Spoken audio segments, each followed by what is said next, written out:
The prime goal of government is to protect the minority of the opulent from the majority. And in order to do that, you've got to fragment the majority so they really can't get together and do very much. And you have to concentrate power in the wealth of the nation.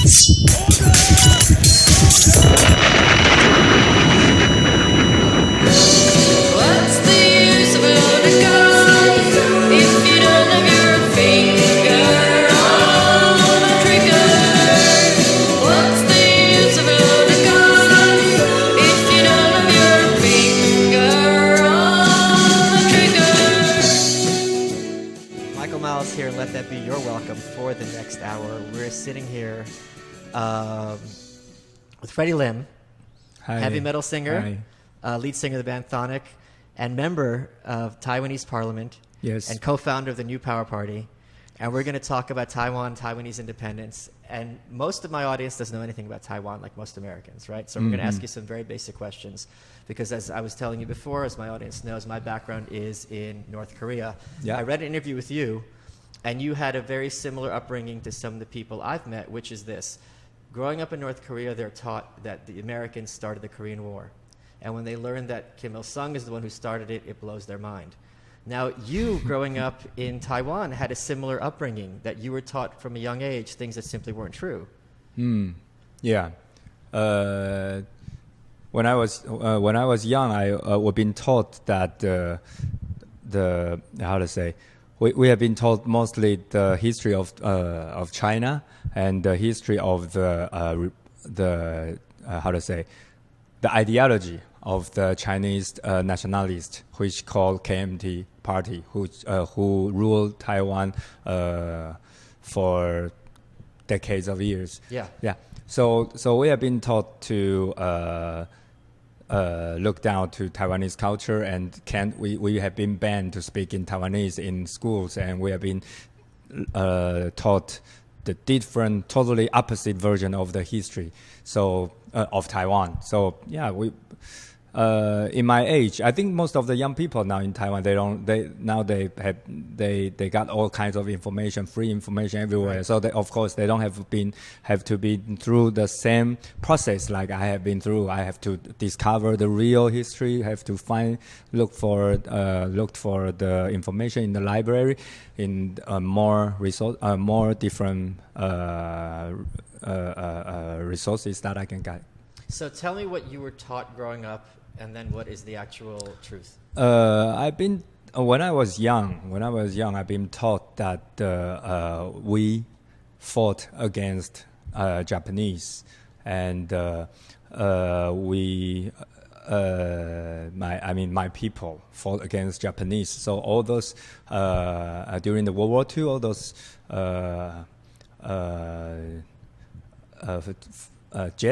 flights who attacked us are Japanese armies, air forces. Yes.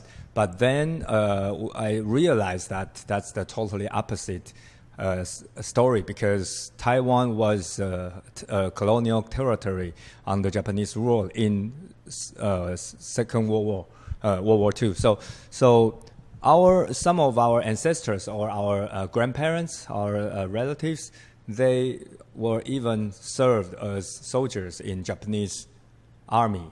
They fought against the Chinese army. So that was quite quite confused when I got those information in schools, that actually they taught the opposite side of story of my grandmom. My grandmom shared her story about how she and her neighbors and relatives hid from the U.S. The Allies attacks, how they survived from that. But the schools told us that we survived from the Japanese attacks. Right. So that's the totally opposite stories so I think in my age, many people like me, we got so much different kind of confusions in schools and back in families, and then you kind of can't really get what your grandparents try to communicate with you, and especially they spoke in Taiwanese, and Right. which were the languages that the government banned us to speak in school. So you can't find a connection with your families, with your, and then you can find the right languages to communicate with your families. So that's what I have been survived from. Yeah, it's amazing how pervasive government control in the Chinese government can be, because this is something where it's like, naturally when you're a kid, any kid, you're going to think, oh, my grandparents are uncool, right? And now they're speaking this language that no one talks. They talk old-fashioned and silly. You don't want to listen to them, and it's a natural thing. And then, but actually they're the ones telling the truth, and it's everyone who's around you that's telling you lies. It's very hard for a young person to understand. Yeah. And it was Lenin who even made this point about how if you give me the kids, I'll have them for generations. It's like, if they get them young, by the time they're adults, it's going to be very few kids who are going to be like, wait a minute, let me question what I've been taught at school. But like you also said, and this is going on in other countries, once there's access to social media and outside information, it's very hard to maintain all these lies and this whole structure of lies. Because once you realize they're lying about this, what else are they lying to me about? All right. But what most Americans don't understand is Taiwan has a very weird relationship with China. The official name of Taiwan is the Republic of China, because that's where Chiang Kai-shek and his government fled during the war with Chairman Mao. Yeah. So what is the exact legal relationship between Taiwan and China? I would say, let me try to explain in a most easiest way that Taiwan now is actually, of course, we functional independent. We are an independent country now. So we don't really, so I think the U.S. citizens, you know that if you want to come to Taiwan, you get visa from Taiwan. You don't get visa from China. You come to Taiwan, you don't have to apply anything from China. Right. And if you come to Taiwan, you use the Taiwanese currency. You don't use the Chinese currency. So basically, you just easily, naturally, just consider Taiwan is independent because it is independent. But why the official name is still being called Republic of China? That's one historical issue that the Taiwanese is still trying to fix, which this problem been dropped to Taiwan after World War II. After World War II, the Allies, which mean the U.S., the U.K., and France, and the Russia, they decided to send the Chiang Kai-shek, the Chinese nationalist army, to temporarily govern Taiwan, just like the Allies sent the U.S. to the Philippines, sent the U.S. to the Okinawa. Right. The Allies decided to send Chinese nationalist government to Taiwan. But in the meantime, there is a civil war in China. Right. So that government being kicked out from China. So that government can have nowhere to stay anymore in China. So they have to stay in Taiwan. So that's the problem. So that problem been kept in Taiwan for more than half a century. And we try to fix it because the Allies never come back to fix it. Never come back to take the trusty army out over. So we have to fix it ourselves. So we are still in the process of fixing it. So, but basically the people in Taiwan, we call ourselves Taiwan. We introduce ourselves that we are from Taiwan. We don't really want to get too much complicated historical problems that have been dumped to Taiwan last century. But China's not having any of this, right? China is not happy. Right. We are fixing that, but the Chinese government right now, they are not happy with that because, which means we try to let the world know that we are independent. Right. They don't want people to know that. So China's refusing to let Taiwan into the UN.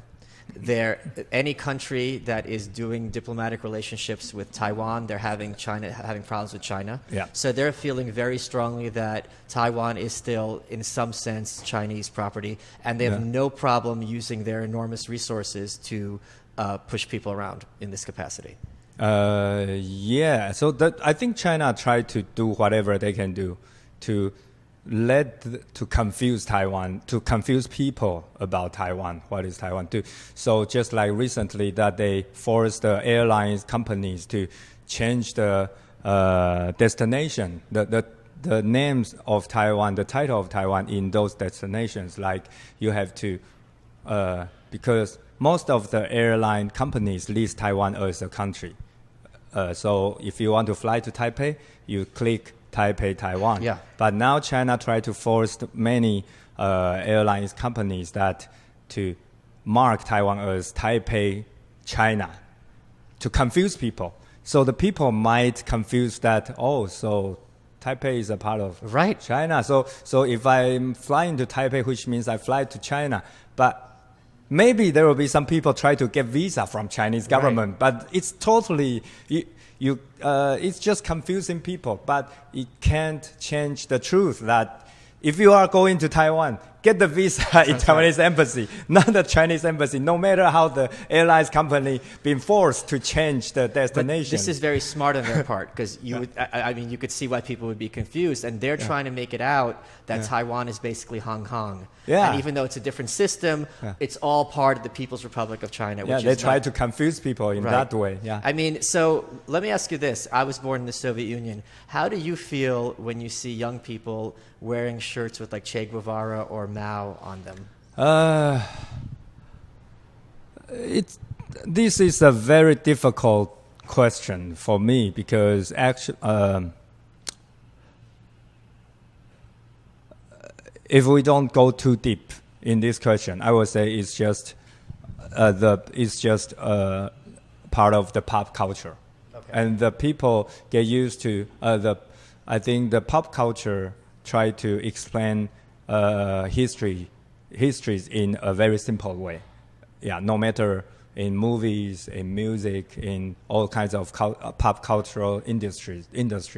So I would say it's just pop culture. So I won't judge those people who wear Mao's T-shirts or Che Guevara shirts that you don't even know anything about that history, because I consider that it's just a very thin pop culture, but it happens everywhere. Actually, there are so many people who wear some death metal shirts, don't know anything about metal. People in death metal wear shirts like Yeah, that. I can still recall that when I was in university, I saw those people wearing those shirts that don't really understand what the shirts mean or what the characters on the shirts mean have done. Sure. I try to have a chat with them, no matter they have a Mao's shirt or have a Che Guevara shirt or a death metal shirt. Sure. I always want to discuss more about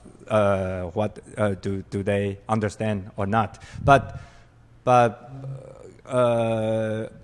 most of the time I found it's quite difficult for them to understand what I try to share with them, because I was too easy to get serious about those issues, and I have been too pushing.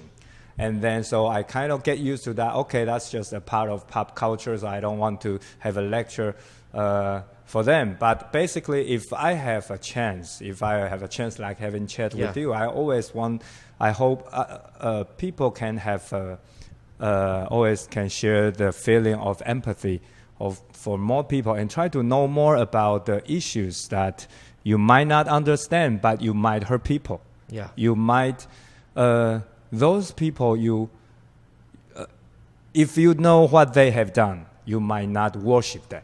Right. And that's very important. Yeah. So to know what's on your shirt, I think that's very important. So basically, now I'm in the middle age, and I'm a politician. I don't have time. I can't just be like what I was in the university. I can always go to people and try to have a lecture to them. But I always, in the public, I always try to share with all the supporters and the people that try to have empathy. And I always want to share the stories of Dalai Lama, His Holiness. That I think he's really a good model for people. That if you want to know, if you are looking for a model, you'd look somebody like him, definitely not Mao. Yeah. So obviously Tiananmen Square was a big issue with China not that long ago. Is there a fear that if things got to a war between Taiwan and China, I mean, they have the numbers. It would be absolute joke. So is this a concern? You know, how far can we push them? I think yes. I think Taiwanese people, we have faced this kind of threatenings from China for decades. So it's always a very important, very heavy issue in Taiwan. So how we move forward carefully, optimistically, but still we are feeling ourselves moving forward. That's something difficultly balanced in Taiwan. Yeah, if people want to know how to move carefully, but still moving forward, that's what we are doing for at least 3 decades. So you can see how much we have been through, how long, look back the more than 30 or look back the half a century, how long we have been, how the length we have moving forward is quite something. Progress. Yeah, quite a progress. But step by step, we still have to be very careful. Just like what you just said, that Tiananmen Square is something just happened 2 or 3 decades ago. Yeah. And then there are many terrible things still happen in Tibet, in Hong Kong. And so I think for Taiwanese, now we are trying to not just moving forward carefully, optimistically, but also try to, not just moving forward carefully, but we need to be optimistically to share the feeling with those people who are still under oppression.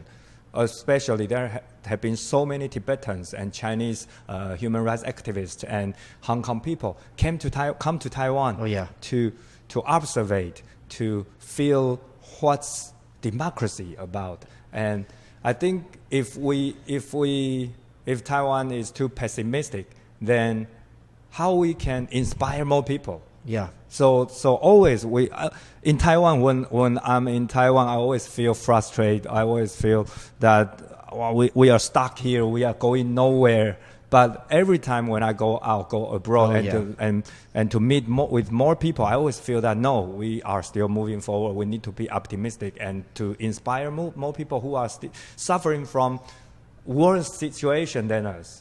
You were the head of Amnesty International in Taiwan for 4 years. For 4 years.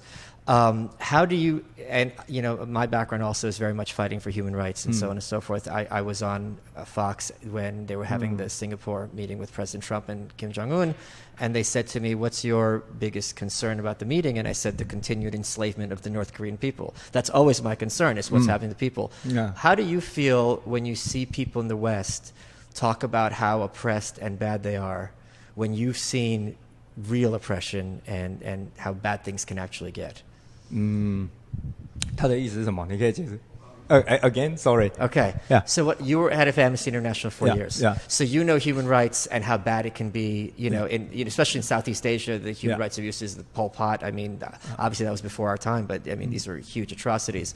So when you hear people in the West talk about how bad and oppressed the West are, I mean, how does that make you feel? You see what I mean? I know it's hard for you to criticize America not being an American, but sometimes it's very because it's very difficult to compare who are suffering worst, because I think we need to compare with the best, not the worst. So if we compare with those people who suffer in very bad conditions, no matter in China or in some Southeast Asian countries or in some Middle East countries, of course the West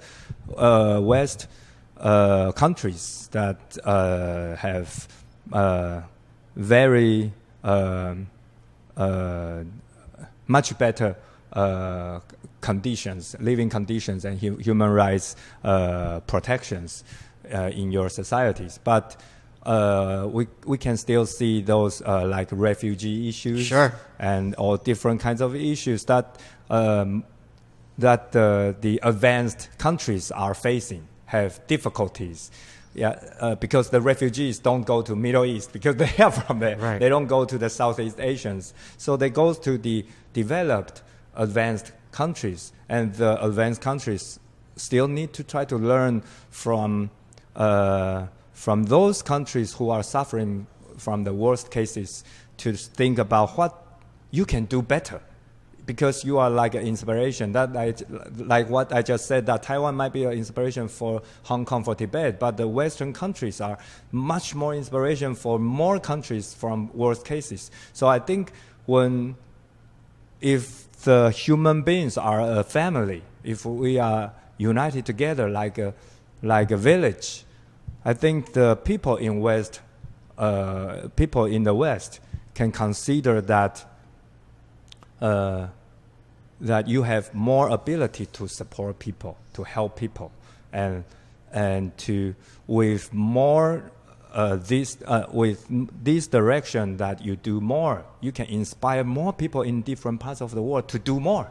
If those people in the west part of the world want to do less, then what the people in the rest of the world can do? Right. They don't have the ability to do anything. So I do believe that the people who share more developed or advanced lives, actually they can do more. They can contribute more. Isn't the existence of Taiwan a big problem for China in this sense? You have the People's Republic of China, you have Republic of China. Let's suppose I don't know anything about the history. Mm-hmm. I look how people live here, I look how people live here. Here I can vote, I have skyscrapers in a developed city, there's no pollution, I don't have to worry about the police taking my family in the middle of the night. And we are almost to pass the LGBTQ rights, the I know that's a big issue for you. Yeah. And then here, it's like I can't use Facebook, I can't use YouTube. Not that long ago, millions of people were starved by the government. It's not hard for me to make that choice, for any person to make that choice. But for China, this is a big problem because they're saying, our system is the best, and just across, you cross the water, and it's like, well, no. Clearly, it has nothing to do with ideology. It's as simple as, who do you want to have food? You know what I mean? So don't you see that as also that you guys are a big threat to the Chinese government? Yeah, I think that's why I do think that Taiwan is a pain in their ass. They don't really want Taiwan to disappear, because no matter what no matter how they force Hong Kong people, how they treat Hong Kong people, Hong Kong can easily take Taiwan as an example, that saying that democracy is an option, not like what the communist Chinese government saying that democracy is not an option for them. Democracy is an option for everybody. Right. So Taiwan is like a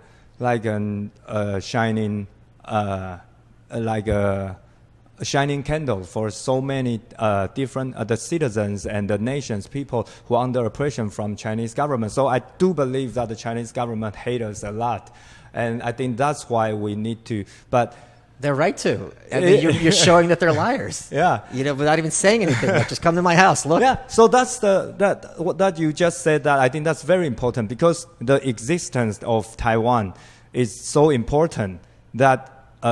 Prove to the world about that it's a worth learning case of Taiwan, and we don't really have to be so. For myself, my own opinion, that we don't really have to be so aggressive against Chinese government. We just need to be polite, be reasonable, and be ourselves, and that's this kind of attitudes has already been very disturbing for Chinese government. Yeah. We don't really have to跟他们对抗啊，怎么说? We don't really have to be antagonistic. Yeah, we don't really have to.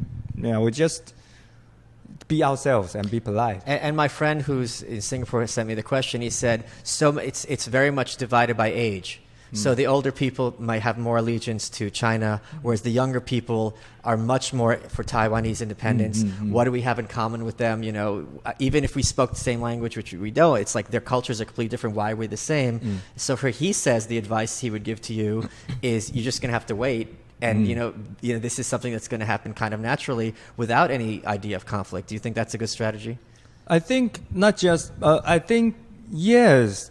But not just because that eventually the young people will take the lead for the country, but because I do believe all things if we want to achieve a goal we need a plan. We need Right. patience. So I do believe I'm always have a very. I stand for some value strongly, but I always have patience to look at the big picture and to let's try to move on with. I'm not that kind of people that expect things will happen tomorrow. No. And they certainly have a lot of patience, the Chinese government. They know how to keep and wait and, bide their time. They're very, very good at this. Like most But of these I don't think that the time will always on their correct, side. but it's not on their side. Right, that's absolutely correct. So what is the level of free speech in Taiwan? I think we are one of the freest country in the world now. It depends on according to all the research that in the human rights organizations in these years, these decades. If you we could, can say anything. that if you could change just a few things about China, what do you think would be the most effective things to liberate the people? Free information. Yeah. Yeah, definitely. And that's already happening, though, despite what the government wants to some extent. they find their way. The people find their way. Yeah. And this is also happening with North Korea. It's very hard. It's easy to say you can't read this book, you can't read this newspaper. But if I'm sitting here talking, how are you going to stop me? You know what I mean? I tell you, you tell him, he tells her, and so on and so forth. Does it frustrate you how much focus the American and Western media is on North Korea and China, and how almost nothing is talked about with Taiwan?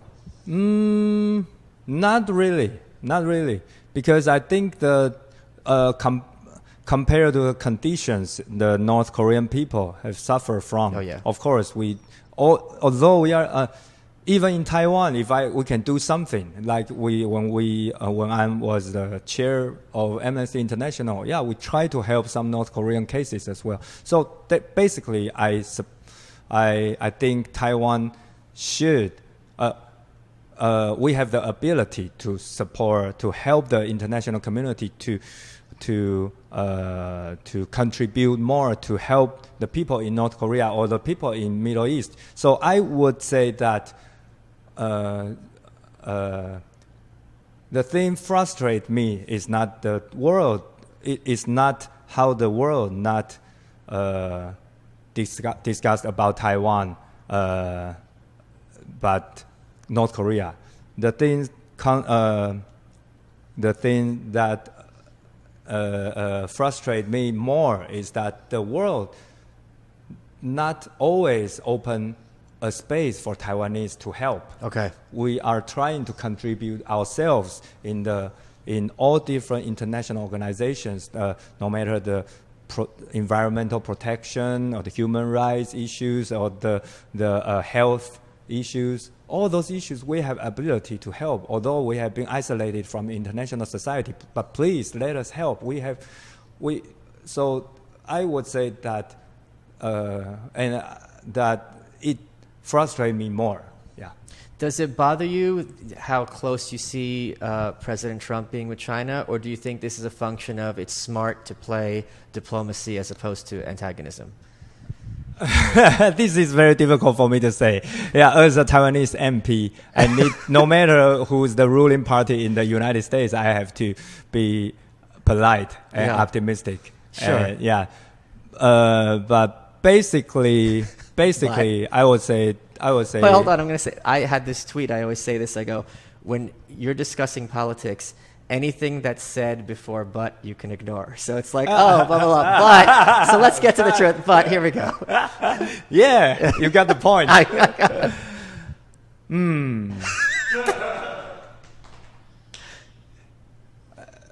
I can't, even now, I think President Trump has ruled the U.S. for more than 2 years now? Almost 2. Almost 2 years. No, it's going to be 2, yeah. Yeah. Personally, I still can't really get the whole picture. But he's a nationalist. Yes, but I mean the whole picture of his diplomatic I see what you're saying. strategy.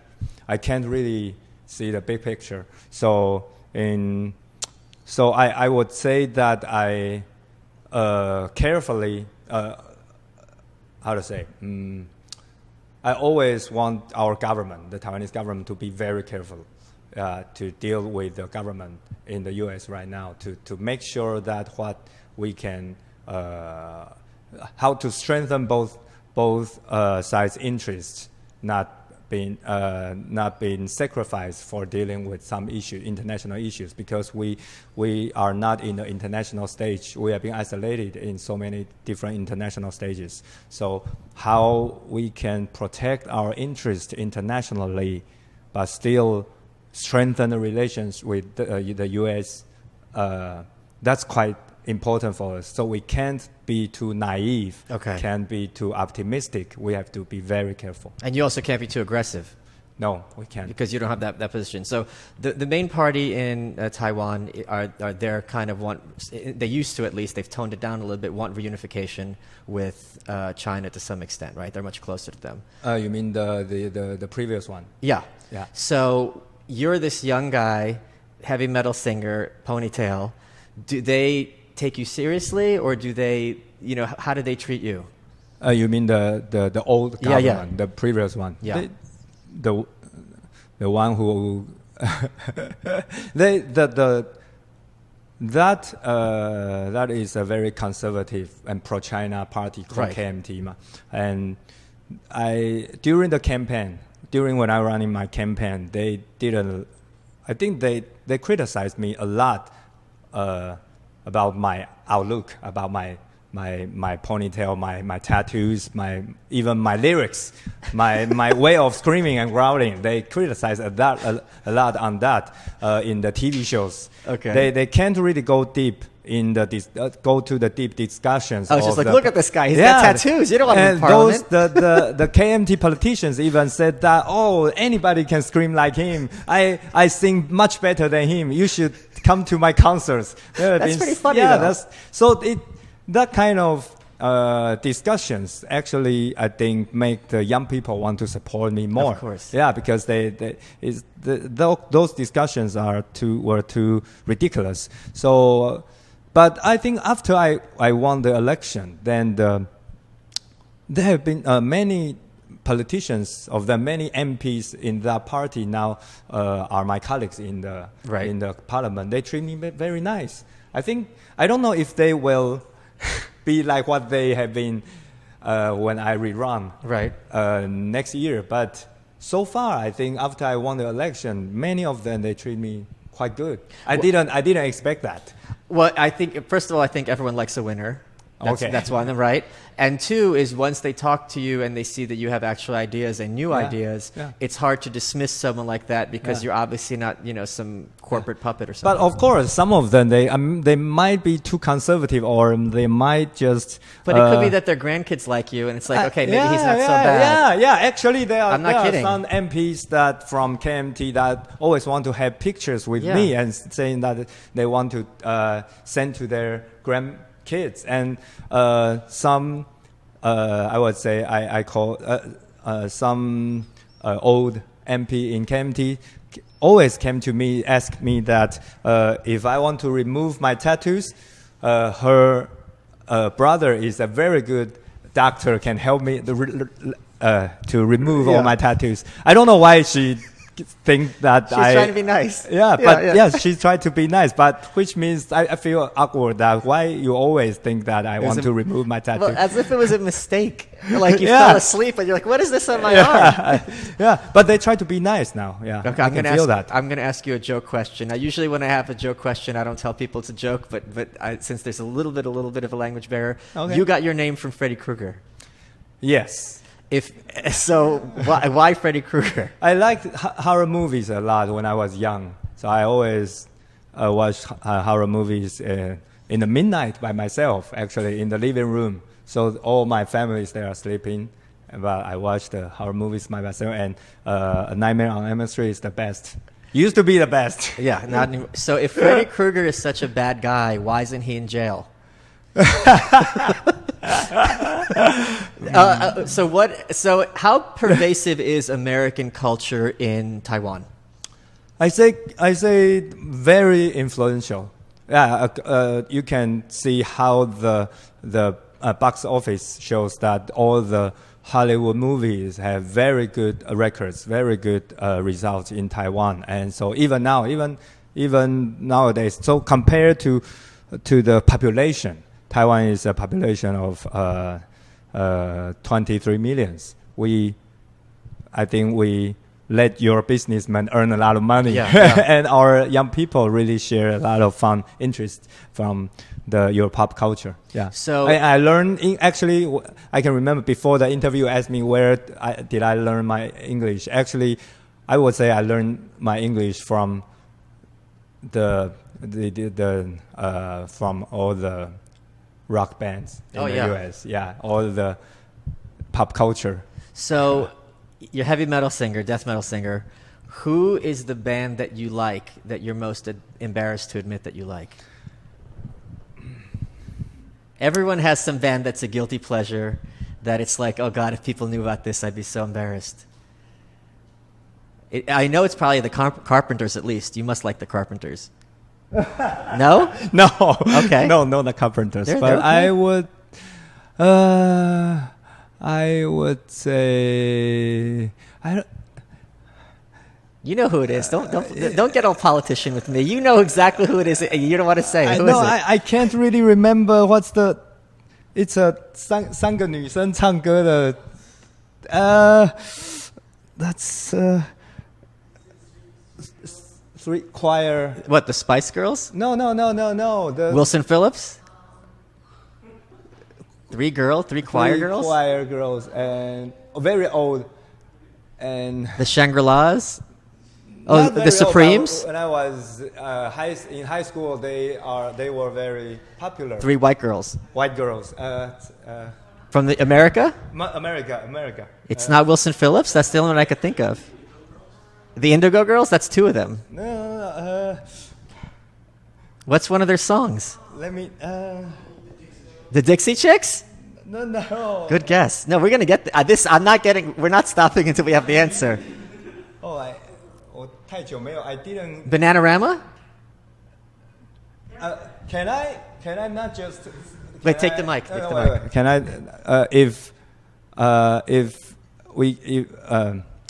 I think the most embarrassing artist that I said I enjoy a lot. I won't say a group or band, but an artist. Okay. But I still like her very much. Who? So I hope if she sees these interviews, don't hate me. Debbie Gibson. I have her on my iPod. Oh, Right here. okay. She's from Long Island. Oh, so really? she wrote all her old songs. And Yes. she was like 16, the first person to write her own song to hit #1 in America. Oh, I Yeah. didn't know that. Yeah. Out of the blue, an Electric Youth. So I'm sure that you won't hate me because we share the. But I don't have tattoos. Oh, okay. Or a ponytail, so I don't have the cred that you do. Okay. So what is, this is a stupid question, but I have to ask it anyway because I think I know the answer, but I still want to hear your answer. Is campaigning for an office similar to touring in that you're out there, you're at the mic, and you got the love back from the crowd, or is there a difference there? I think quite similar because you try to remain the same energy for different audiences, and you share the same messages. Like when you are on tour, you sing the same set every night. Yeah. So it's quite similar, but I would say there are still, but it's much more exhausted. Yeah. Because you on tour you have a show per night. Right. But during campaign, during running for office, you have like 10 speeches per day. So you speak 10 times the same thing to 10 different groups of people every day. So I run out of my voice so quick, I can remember that. And it's quite difficult. Here's the last question. I am going to get you in a little bit more trouble, and that's okay. In every band, I've done work with musicians before. There's always drama with the lead singer because the lead singer gets the attention. This has been the case from the very beginning. Now you're not just the lead singer; you're in Parliament. So forget it. It's Debbie Harry times 1,000, and Clem Burke on the drums is asking why no one wants to talk to him. So is this a problem with your band, or are they supportive of your work?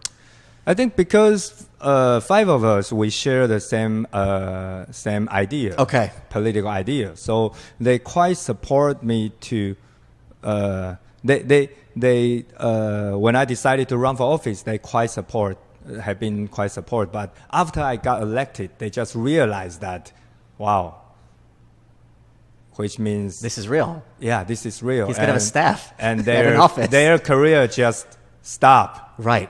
So they didn't realize that. They just wanted me to win. Right. During the campaign, they helped me. They've been on the street to distribute flyers as well. And the TVs came to shoot them distributing the flyers. They don't mind. They just want to help me to win. But after I got elected, I can remember my guitarist Jesse sent me first day sending me that, "Oh, great, I can't believe you win." Yeah. And then them being quiet for a few days, for a few weeks, and then there being some question being raised that what happened to the new album now? Are we still preparing the new album? And Just checking in, Mr. Yeah, MP. and I can't really answer that question because I don't know the answer. Right. So I think, thank God that we finished the whole preparation of the new album. But anyway, I think now my members, they still want me to do more, but they kind of raise these issues sometimes about then what's the next step of the band. Well, I do have like one that. more question, and this is serious. You obviously are not a politician by background. You know, this is a very strange route that you took to become member of parliament. What do you find most frustrating about being a politician? Stupid questions from people. No, not really. I think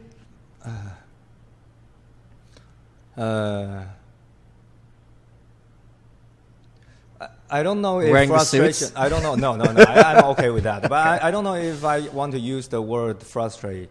Or how about surprising? What's the most surprising? I would say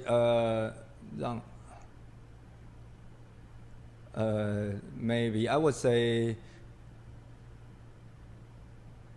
disturbing, or I can't really find the right word, but it really occupied my mind always, that because we believe in free information, free expression. So we believe that the internet helped this idea a lot.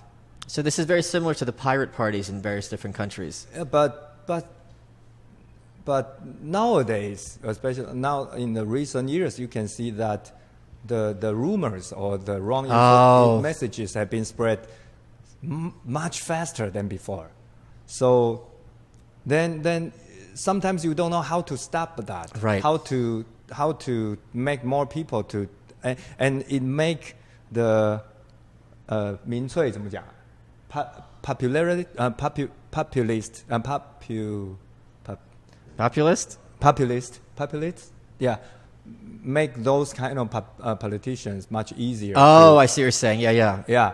To Spread misinformation. Yeah, to direct the direction. And I think, but I don't mean that we shouldn't have the right to have free information. So, but I'm just thinking that how the society will, because I always believe that society will try to heal by ourselves. I believe in people. Actually, I'm a person that believe in people, but just it occupies me that how the people will fix this thing, how the society will fix this, because I'm not smart enough to think how we can fix that.